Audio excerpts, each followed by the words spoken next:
গত 22 এপ্রিল জম্মু কাশ্মীরের পেহেলগাঁওয়ে পাক মদতপুষ্ট সন্ত্রাসবাদীদের নৃশংস আক্রমণের ঘটনায় 26 জন পর্যটক নিহত হন। এই ঘটনার পরিপ্রেক্ষিতে পাকিস্তানকে মোক্ষম জবাব দেওয়া হয়।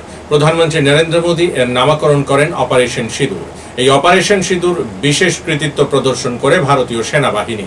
তাই প্রধানমন্ত্রী নরেন্দ্র মোদী এবং ভারতীয় সেনাবাহিনীকে অভিনন্দন এবং শুভেচ্ছা জানিয়ে বুধবার রাজধানীতে ধন্যবাদ র্যালি সংগঠিত করা হয়। এই র্যালিতে অংশগ্রহণ করেন মুখ্যমন্ত্রী প্রফেসর ডক্টর মানিক সাহা। এছাড়া উপস্থিত ছিলেন মন্ত্রী সুশান্ত চৌধুরী, মন্ত্রী টিঙ্কু রায়, মন্ত্রী রতনলাল নাথ সহ রাজ্য মন্ত্রিসভার একাধিক সদস্য, বিধায়ক বিধায়িকা।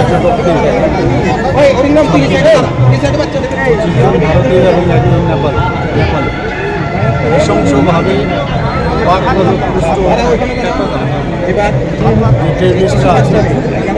তারা যেভাবে নির্মূলভাবে হত্যা করেছে সেটাকে সামনে রেখে মাননীয় প্রধানমন্ত্রীজির নেতৃত্বে এবং আমাদের বাহিনী, আমাদের সেনা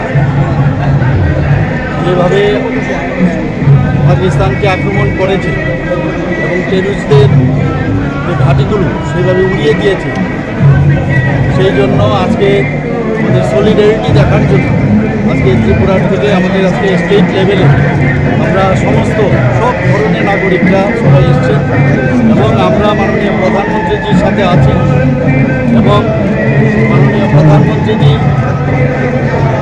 যে পেহেলগামের যে নৃশংস হত্যাকাণ্ড হয়েছে তার জন্য নাম দিয়েছেন অপারেশন সিন্দুর এবং সেটা যেরকম সাকসেস হওয়ার কথা তার থেকে আরও বেশি আমি বলতে সাকসেস হয়েছে।